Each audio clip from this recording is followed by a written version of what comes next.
yo, put me in the game, coach. I knock it down at the buzzer, like my name go. MJ fadeaway, ayy. I'm a game closer. Pull up in that blacked out truck, like my name Ghost. Hit him with that fist pump, I just won the game, yo. I make a champagne ghost. Boom, boom, boom, boom, boom, boom, bam. Welcome to the Great Debate Show, and I'm your host, your favorite Uncle JJ, and as always, I got something to say. What do I have to say today? Let's recap Monday Night Football. Pittsburgh Steelers defeated the Miami Dolphins. Are the Steelers back to being a good football team again, or did they just beat the Miami Dolphins? Tua Tagovailoa, according to head coach Mike McDaniel, there could be a change coming at the quarterback position. Now, we've only got 3 games left, but we could see those 3 games with another quarterback. We'll find out. We'll talk about it also. Let's see what's going to happen there. What do y'all think of Tua Tagovailoa? Let me know in the comments. I'm going to talk about him in a moment here. But we want to talk about last night's Dolphins-Steelers. It was pretty much a dominant game by the Steelers over the Dolphins at home in the freezing cold, but it was the Miami Dolphins. Now, are the Pittsburgh Steelers going to make that playoff spot? Are they going to clinch it? They're 8-6. They're just a game ahead of the 7-7 Baltimore Ravens. They still will play each other in that epic Week 18 AFC North battle, and I'm pretty sure that game, the outcome of that game is going to pretty much depend on who wins the AFC North and who gets into the postseason, because at their records, both teams are not going to go. Okay, what else do I have to talk about? Some breaking news, in my opinion, is some breaking news in the boxing world. The champion, the super middleweight champion, and what is he? Champion in 3-4 different class rings. He's did his thing. 3 division undisputed champion Terence Crawford announced his retirement just a moment ago. It just came out.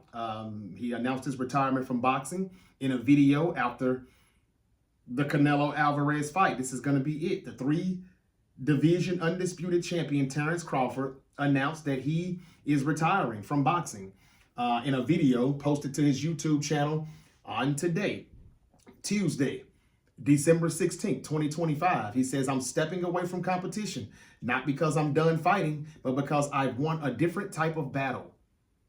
Crawford said to Yahoo Sports, what does he say now? The one where you walk away on your own terms. He's still in good health. He's still in good shape, and he's just walking away at a time where most boxers wish they could walk away. They walk away when they don't have anything left in the tank, or when they've just been, beaten pretty bad and they don't have it. You've already seen that they're kind of washed, or there's some type of health reason why they have to go.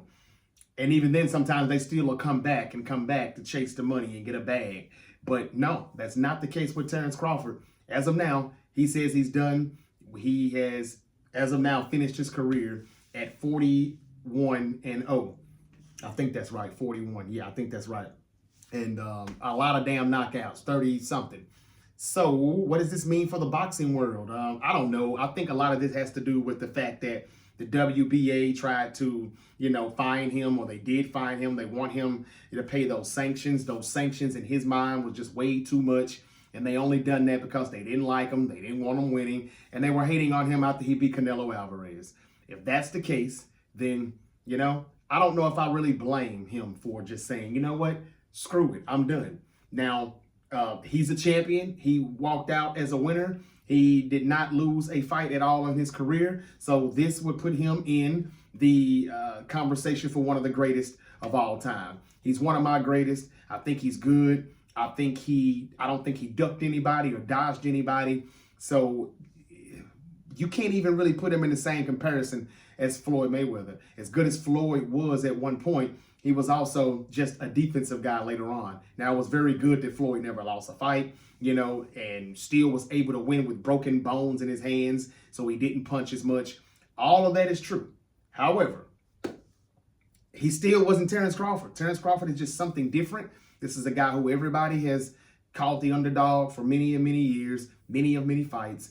And everybody told me I was crazy when I said he beat Canelo. And everybody said, no, size matters. Well, did it? It did not. And that's why you should tune in to The Great Debate Show more. That's why you should follow The Great Debate Show on all social media platforms. Also, subscribe to The Great Debate Show, the YouTube channel. Subscribe and hit the notification bell.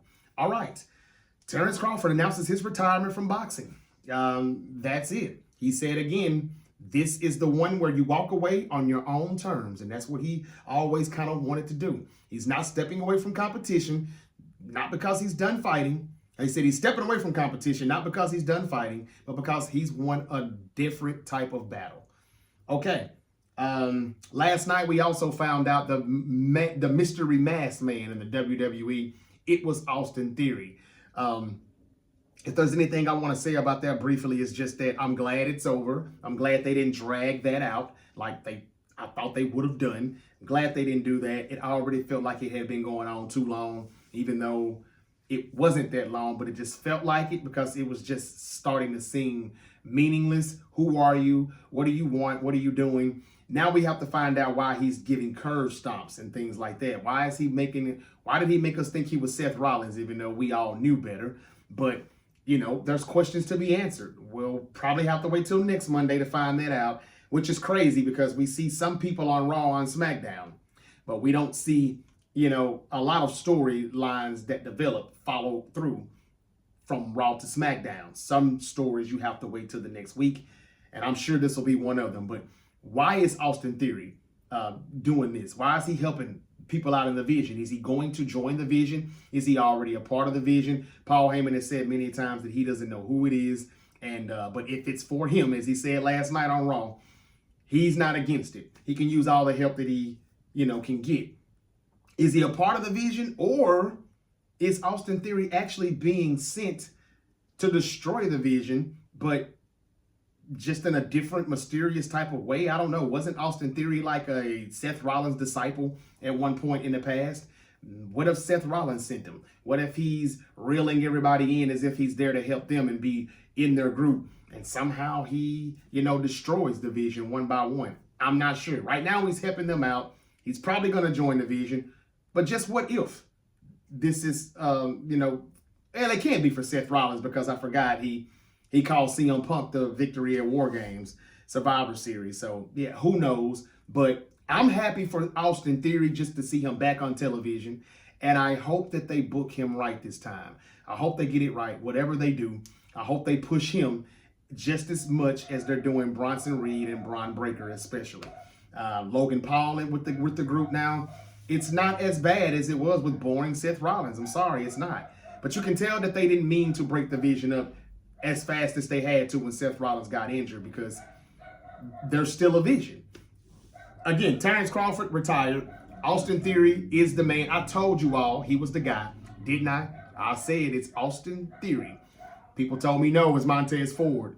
People also said no, it's not Montez Ford, it's Randy Orton. No, it's Seth Rollins. No, I heard everybody except for who it really was. It was Austin Theory.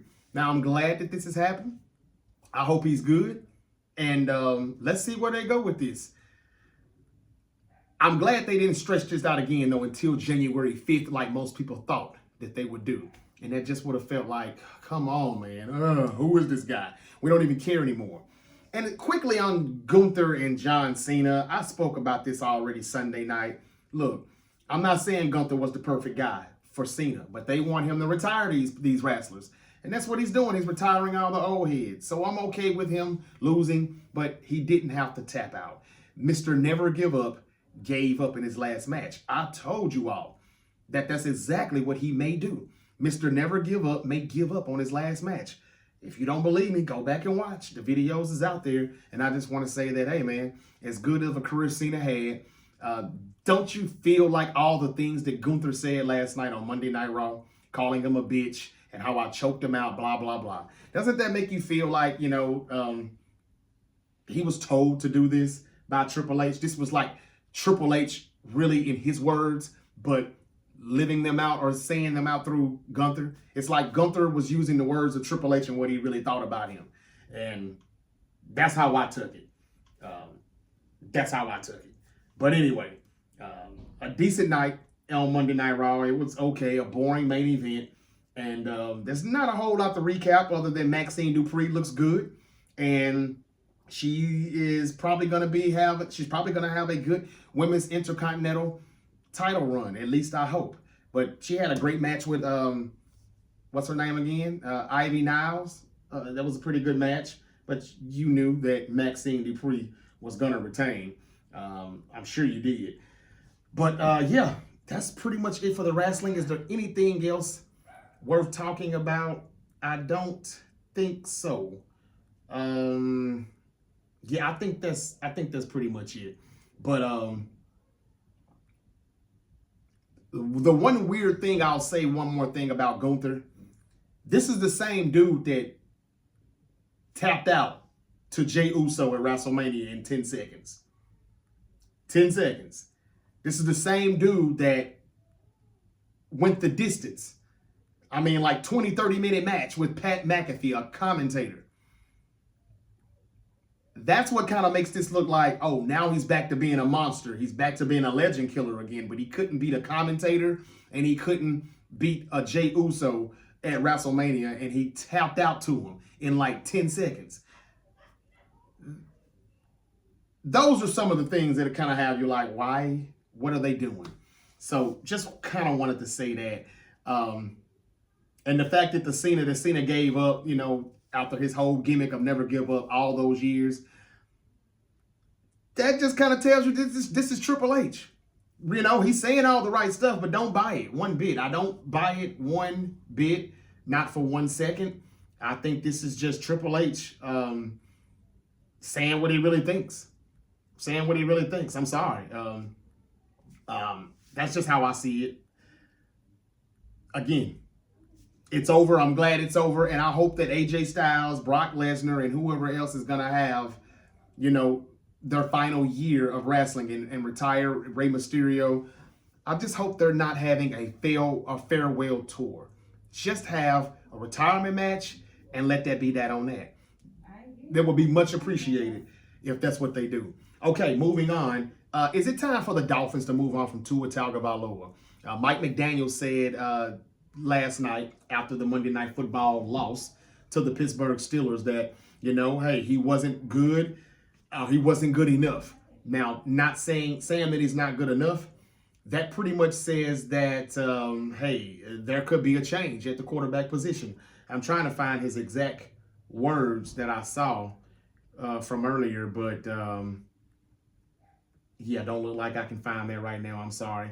Damn it. Anyway, he basically said that he wasn't good enough. Now, that means that, hey, we could see what this team looks like with another quarterback. I don't know who their backup is right now. My apologies. But whoever it is, how good can he be?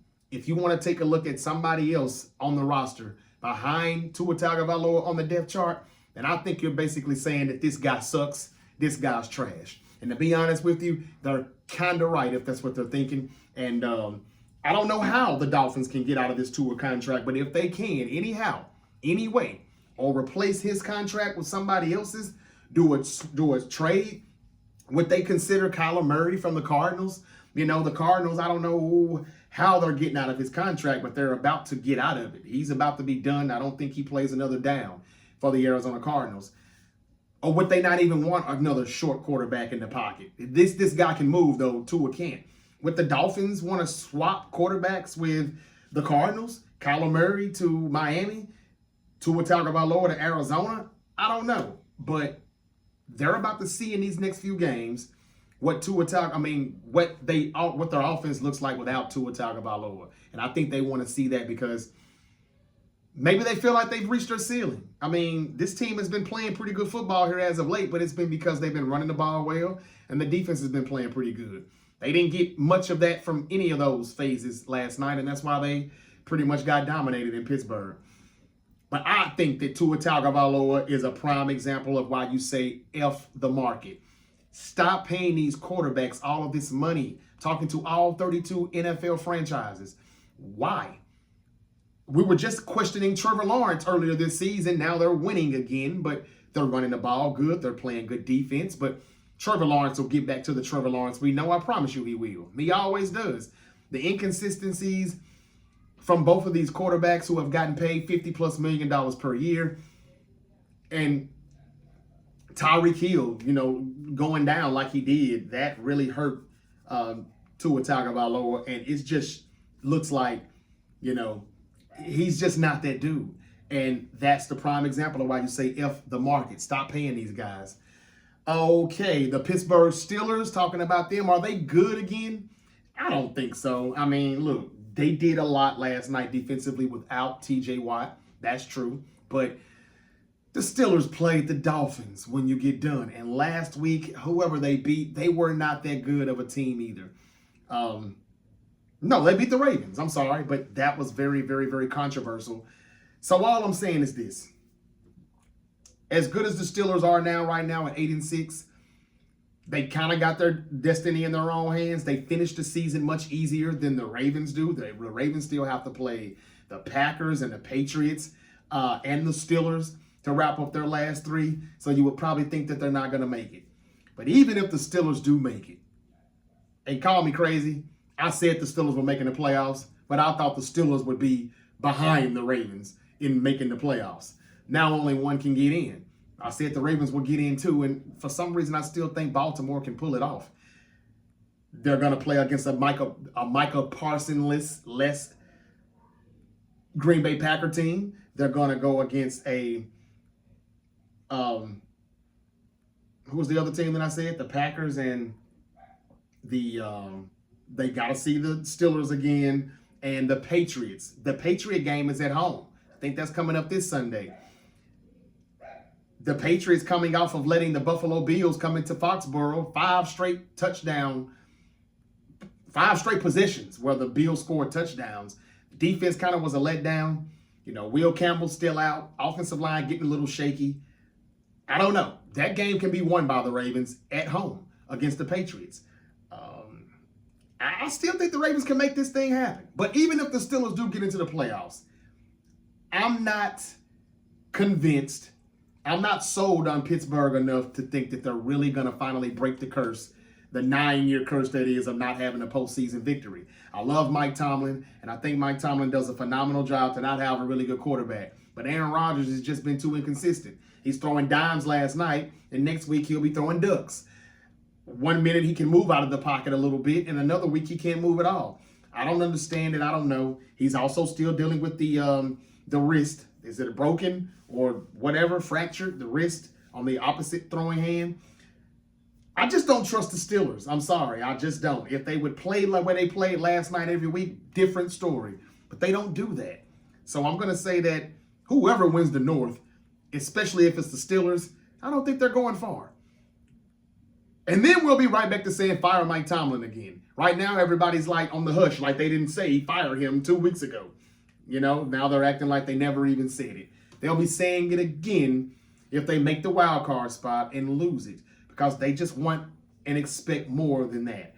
I don't know why they would expect more than that with a 41-year-old quarterback who is very up and down these days, and a wide receiver core that is not that good outside of DK Metcalf. And he's been inconsistent as well.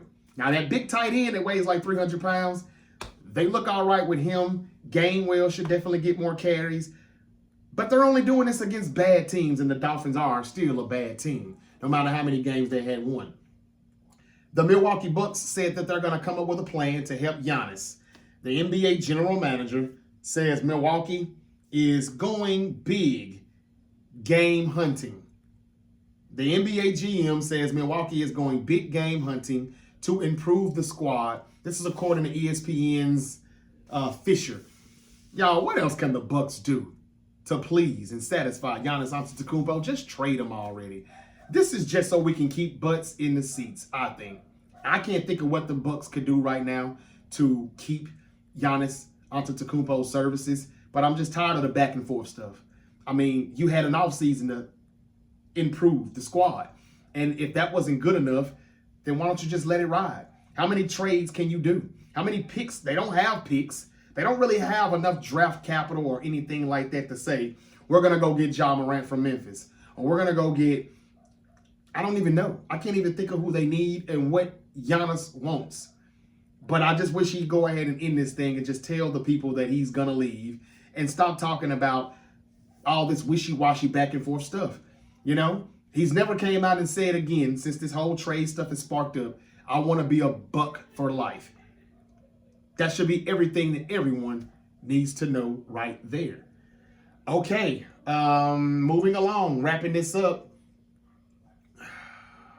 The Jets released Alan Lazard. I didn't even know he was still on that team. The veteran wide receiver requested the move. Fan reaction. Blindsided the WWE. Higher-ups had no discussion of the fan backlash before Cena's final match, according to Dave Meltzer. Okay. The Rockets head coach, Ime Udoka, rips the refs. Monday's officials have no business being out there. Wow. They lost in overtime to the Nuggets in a very, very, very overtime thriller. Good game, but the Nuggets came out with the win over the Rockets. I want to read a comment that somebody said about the John Cena stuff real quick. A fan commented on my Twitter account earlier today, and they said, hey, I was there for the match. And they said the people in my section basically were complaining about the fact that Cena gave up when his gimmick has been never give up. I heard people outside the arena walking around Chinatown and 8th Street basically saying the same thing. If Cena had been pinned or had passed out, I don't think the crowd boos Triple H. It was the fact that he tapped out. And I can say being there when he tapped out was super sudden. Some of us didn't even see the tap being there live. I think the suddenness and the fact that he gave up is what led to that insane reaction. Y'all, I'm not even tripping. Boo Triple H. Boo him all you want to. He deserves it. This was him saying, fuck Cena. All the nights that he was laying in bed with his wife, Stephanie McMahon, and she would say, Cena's got the talent. I'm going to save his career. And Triple H used to shit on him and think that he would never make it in this business. And he actually did. One, because, you know, his father-in-law, Vince McMahon, loved John Cena. I understand Cena wasn't that good. And in my opinion, he did kind of suck. But he's put on some of the best matches with some of the better wrestlers. Some made him look good. He's helped some look good. And, you know, I've heard all the stuff about him burying people in the back. He's came out and just said, you wasn't ready, you want this, you want that. But that's not how you treat the young talent. They could have done him the same way. And they did not. So I've never agreed with Cena on that. I never was a big fan of him. But I still know how to call a spade, a ball, a strike. Mr. Never Give Up shouldn't have gave up. That's Triple H being petty and, you know, pretty much just effing with everybody. That's what he did. He wants to make his legacy look a bit tainted, a bit tarnished. The heel turn and all of that on his final year, you can't possibly think that made sense. And you all were mad at Dwayne "The Rock" Johnson for not showing back up. I think he shouldn't have been a part of the Elimination Chamber at all, but I think he knew this is not going to work. I want Cody's soul. Let Cody go heel. And they was like, no. What about Cena? Okay, yeah, go ahead. Good luck with that. Yeah, I'm going to go back to Hollywood. Have a good year. I can't blame them. That sucked. They realized it sucked. Cena said it sucked in so many words. And I just wanted to read what a fan said when I posted some stuff about Cena on my X account. Follow The Great Debate Show on all social media platforms. And hit the subscribe button on YouTube. And hit that notification bell while you're at it, because you never know when your favorite hunk might pop back up. Devontae Adams is week to week with his hamstring injury that he aggravated. And it's a previous injury also, and he could miss Thursday Night Football against Seattle. They got a big game. NFC West is up for grabs. The seedings and all of that matters. So this is a huge game. Stafford may be without Devontae Adams.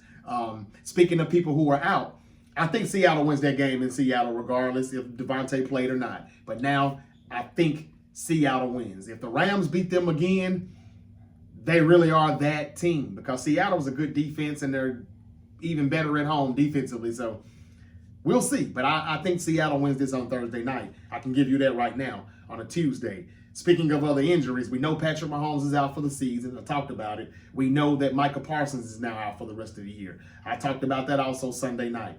Do you think the Packers are still a Super Bowl contender, though, without him? I'm going to be honest with you. I think not. I think that the way they pass rush, the way they play so aggressive on defense, they do that because of Micah Parsons' presence. And now that he's no longer present, I don't think they can actually play like that. And it looked, from what we saw when he left that game, they couldn't really get to Bo Nix and get any pressure. They really struggled creating pressure when he left that game. I hate to be so blunt, and I know this may sound like an overreaction, but I think they're cooked because they really did need him. He is what really made that defense pop, made it so aggressive, made it so relentless with the pass rush and the pressure rates. Even when he didn't get there, it was almost like he got there. 12 and a half sacks felt like 20 because he was playing bad. I ain't gonna lie. He was only asked to rush the quarterback. He wasn't asked to do all these other things and blow assignments in coverage and, playing linebacker sometimes and spying. No, he was asked to just do what he can do best, and that's go get him, sick him. And now they don't have that pit bull to go sick him. I think that's it. Now, Christian Watson, I don't know how long he's going to be out. He's dealing with a chest injury. The good news is it's not as bad as they thought, so he'll probably be week to week. He definitely sparked that offense. But losing the biggest key guy who made all the impact on their defense, this hurts Green Bay. If Christian Watson couldn't come back, I'd tell you they're for sure done. But I still think they're kind of done. Okay, and Patrick Mahomes, we talked about him. He suffered no other structural damage to his knee, to other ligaments. Everything else is intact, just a torn ACL. So, you know the timeline, 6 to 12 months, 6 to 9 months. I don't think he'll be ready week 1, but he could possibly be ready by week 6, maybe somewhere between week 6 through 8. But what will the Chiefs be at by then? I don't know. Will Travis Kelce retire? Will Andy Reid retire? Those are the questions that people need to ask, and I think that those things could very well happen. How much more time does Andy Reid have left? How much fun is he having doing this? Because he has to be having fun in order to wait, because he may have to wait till mid-season before he gets his quarterback back. They've got to do a rebuild, in my opinion. I think they should blow it up. I don't know if the reset button is going to be good enough. Lack of a running game, lack of offensive line. Chris Jones ain't getting any younger, and the back end it's okay. It's so-so. This could take some time. Does Andy Reid want to take that time? Where is Eric Bieniemy? I think he's in Chicago. He's an assistant coach in Chicago, running back coach or something like that. They're having a great season in Chicago running the football. How about bring Eric Bieniemy back and get rid of Matt Nagy? That could help. But and then maybe in another year or two, let him be the Chiefs head coach. That's what I thought he was going to do in the first place before he, for whatever reason, went to Washington, and then he went to college, and now he's back in Chicago. Eric Bieniemy has a great offensive mind, y'all. Do you see the Chiefs offense now, the past few years, versus when Eric Bieniemy was there? Totally different, y'all. Totally different. The Chiefs may want to bring them back. May want to bring him back. More breaking news. Oh, I already told you all this. The 5-division champion, Terence Crawford, retires from boxing. I said 41-0. I meant 42-0. I didn't mean to do you like that, bud. 42-0.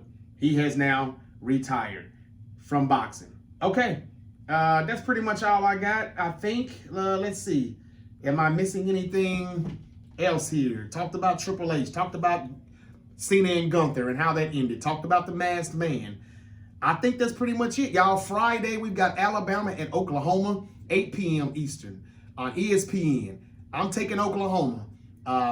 Again, didn't they beat them in the regular season too? That's the Friday night game. And then Saturday, triple header. Miami at Texas A&M. Give me Miami for the upset. And I don't know why I'm doing this, because I've been bragging about A&M all year, mainly because nobody else wants to give them their credit. I've heard a lot of people hate on A&M. But the U could get this game. And I think I kind of want to take the U. They better win. They let you win, not Notre Dame, beat A&M. And then we've got Tulane at Ole Miss at 3:30 p.m. Eastern. First, Miami and Texas A&M is at noon Eastern on ESPN. And then over on TNT and HBO Max at 3:30 Eastern is Ole Miss hosting Tulane. That game is going to be in Oxford, Mississippi, and I think I am going to be there. Maybe not at the game, but somewhere around the vicinity. There are people already coming into that motherfucker right now down in Oxford, Mississippi. The first ever home playoff game. This is going to be huge down there. And I'm debating if I want to be a part of it or if I just kind of want to just stay out the way and let them do their thing. But if they're going to win this game, I'm taking Ole Miss. And then you got James Madison at Oregon, number 12 against number 5. That's 7:30 p.m. Eastern, and that's also on TNT and HBO Max. 1 game Friday night, 3 games Saturday. Let the college football playoffs first round begin. And I think that's pretty much it. Chris Paul is now trade eligible. The former Clippers guard and other offseason free agent signings can officially be moved today. And that report actually came out yesterday. The Broncos safety placed on IR, Brandon Jones, suffered a pec injury versus the Packers. What's new? Everybody getting hurt. Pete Carroll on his job status. The Raiders head coach says he doesn't feel like he's coaching for his job after an 8th straight loss. I think you better reconsider that, Pete Carroll. Jayden Daniels done for the year. Commanders will start Marcus Mariota for the final 3 games. What a year for Jayden Daniels and the injuries. Washington needs to protect their investment. That's their quarterback. And the Bengals said they won't shut down Burrow. I just talked about Jayden Daniels getting shut down because he keeps getting hurt. And the Bengals are going to do the complete opposite. Yeah, head coach Zach Taylor says the quarterback will play the final 3 games of the season. Now, if he gets hurt, and he messes around and tears something where he's going to be out for most of next season or for the early part of next season, can we finally fire Zach Taylor from the Cincinnati Bengals? I think he should get fired anyway. I mean, you're averaging 30 a game, 40 a game, and it doesn't mean a thing. You still can't get to the playoffs, and this is the 3rd straight year. Again, Andy Reid confirmed that the quarterback, Patrick Mahomes, did not suffer any major damage to any other ligaments. He avoided major damage. And he already had surgery, too, on yesterday. The Indianapolis Colts will be sticking with Phillip Rivers. The veteran quarterback will get another start against my San Francisco 49ers on Monday Night Football. All right. That's pretty much all I got, y'all. Again, I think Tua is trash. It's just time. I think that Kyler Murray, maybe he'll go to baseball. But maybe those 2 teams swap. Never heard anybody else say it. If you hear that anywhere else, remember you heard it here first. Okay, The Great Debate Show, again, is available on all social media platforms. Subscribe to the YouTube channel, The Great Debate Show, and hit that notification bell. And on all of the platforms, because, again, you just never know when your favorite unk might pop back up. I think that is all I have for you all. Hope you have a great Tuesday evening. I hope you have a wonderful Wednesday. And until the next time, y'all be safe. Peace. Had to cut, dog. I had some bras, let's go ride. That was 9-9. Me and my girls used to blow by. I stayed in the whole thighs. If it's beef, when I was in them streets, I was shooting like Kobe in 05.